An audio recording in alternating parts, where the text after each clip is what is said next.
One and all, it is here. It is live. It is time for Knights of Cross and Rose. And we are checking in on both the Cross and the Rosies here with Beastie Cutie and Crackety here on Dry Arabia. Yes, this is cool. You'll be able to get your own hands on this DLC coming the 8th of April, but we got an early look.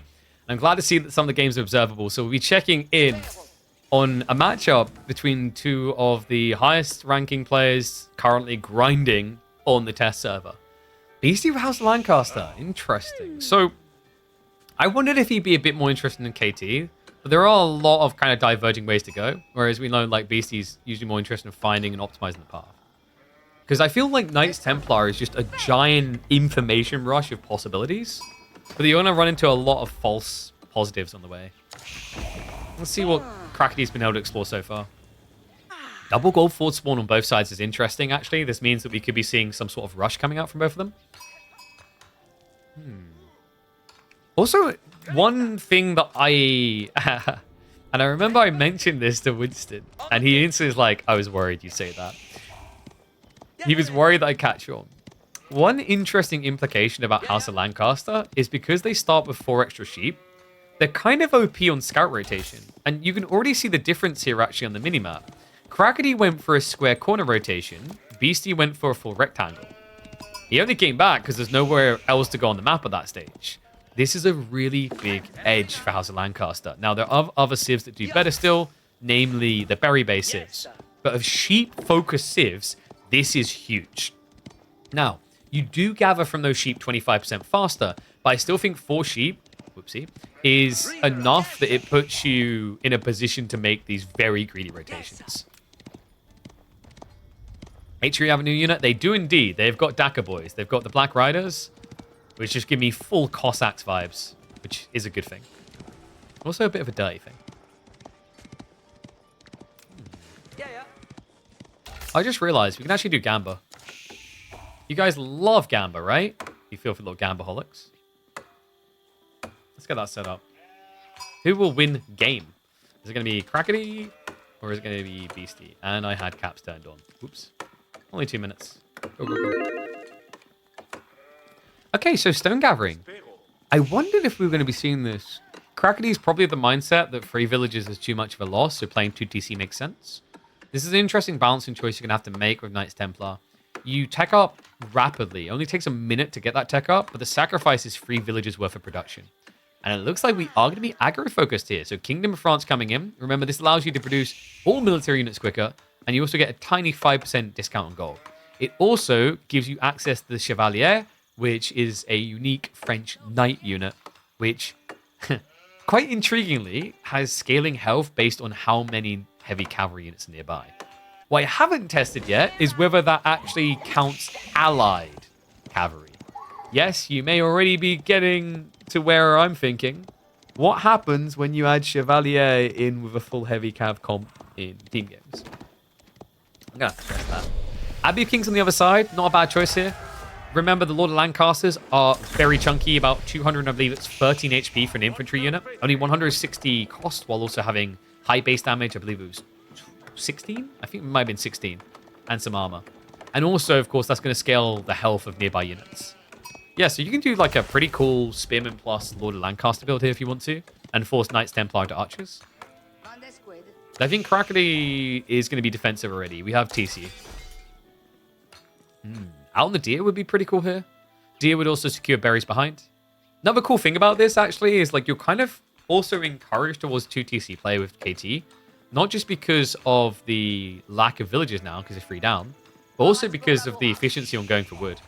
You lumber it up, and it looks like it's going to be actually tight towards the gold. Yeah, so it doesn't go wide. It does suggest Crackety's thinking about a fast castle build. Normally when you see a TC in the gold, it's indicative of castle play. But in this game, it just might be safety, considering that Crackety's gold's a forward spawn. He does have one behind, but it's really far out there. Here we go, House Lancaster. Like I said, there is the health stacker here. It's already 231 HP on this one Lord Lancaster. TC does protect. Yeah, it's not worth the dive. He won't be able to do it. Behind this, though, Beastie's mirroring with 2 TC. I wondered if we get mana play instead. Manas feel really, really nice. Quite efficient, actually. you pay 300 resources, and by the 3rd minute of it being constructed, it's paid itself back. What's interesting is actually within that, it also functions as a house, so it's saving you 50 wood into your build order anyway. But it looks like it's going to be 2 TC. We'll be on the deer. 2,450 food. But remember, you also are going to spawn 4 sheep when this completes. So actually, this is now a very delicious 3,250 food source on the map secured. And the reason that's important, by the way, is the Lancastrians gather from sheep quicker than deer. No joke. So deer is 0.84 base, sheep is 0.75 base. With the default sheep buff, you gather 25% faster. Ergo, you are gathering at like 0.9? Actually, 0.94-ish. Now, you can actually buff the deer higher by going for a mill, but the reality is with this build, there is no mill yet. How many games is cost in the preview? I want to know how many I missed. This is the second one. So we checked out a low-ranking game between Diamond/Conch level players. That was Warman and Pilsen. And now we discovered a high-ranking game between Krakeny and Beastie. We had to check in on live. Okay, we are getting the manners now. Yeah, I think he went 2 TC because he didn't want to fall behind. This is like a reactionary 2 TC to a certain degree. Otherwise, manners may have felt a little bit better.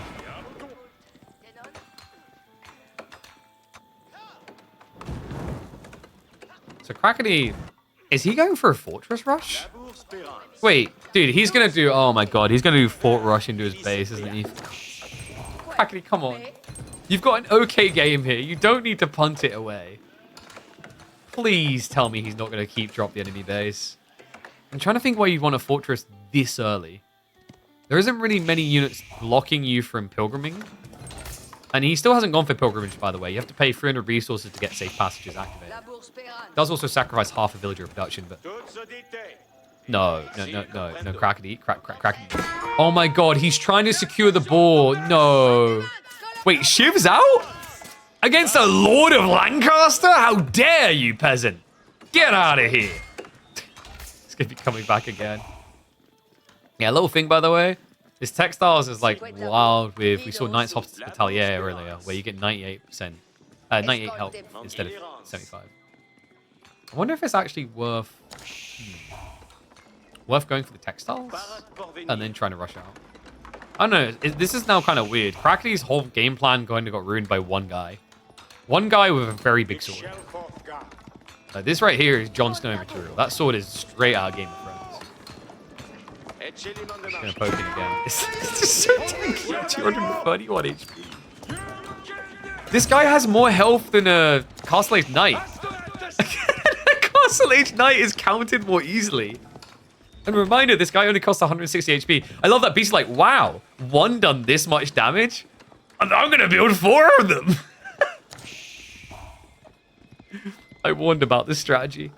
You can do kind of like a yeoman rush with Lord of Lancasters, and it's pretty intriguing because of the damage buffer. You'll eventually want spears because your opponent will be able to gradually scale enough horsemen, but the small group of starting horsemen will not be stronger than Lords of Lancaster. Their cheeks will get fully clapped. I mean, Beastie could just rush castle off the back of this. Lord of Lancasters do upgrade automatically with the age up.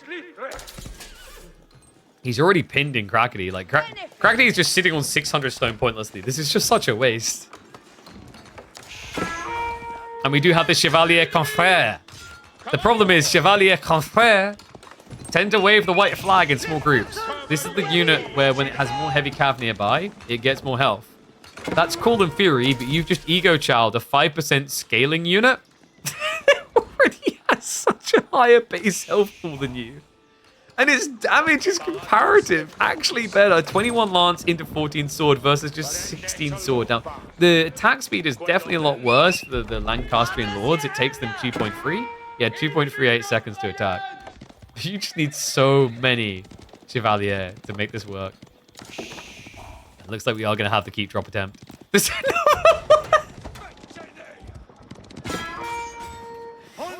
Oh my god. This may rank up there with Nesta Beasery for Krakeny. That's never going up. Replace Doubt Keeps with Crackety Keeps. Oh, God. Okay, so he's basically trying to bait him away. Does Beastie realize? He must realize. Yeah, he knows. He's like, wait a second. You're not getting that one up. Oh, my God. Reminder, the reason why he's struggling with this, these things have 267 HP. And also with melee combat, you can kind of start a step so the attack speed matters less. You swing, you move. You swing, you move. So attacking slow doesn't really hurt you as much. And this is going to hurt Crackety so much more. He's been sitting on 900 resources with no use for it this whole time. Meanwhile, his opponent's going King's College. He's even defending himself with short bows against heavy cavalry. Come on. They only have horseman armor. Oh no. And this could just be spears or Earlsguard. Either one's going to work out here. And here we go. No. They just got buffed. They just got buffed. 2 more damage. They now have almost 300 HP. Oh, this is actually going to be a Doubt Castle. This is a castle with a crack in it. That's going to be game.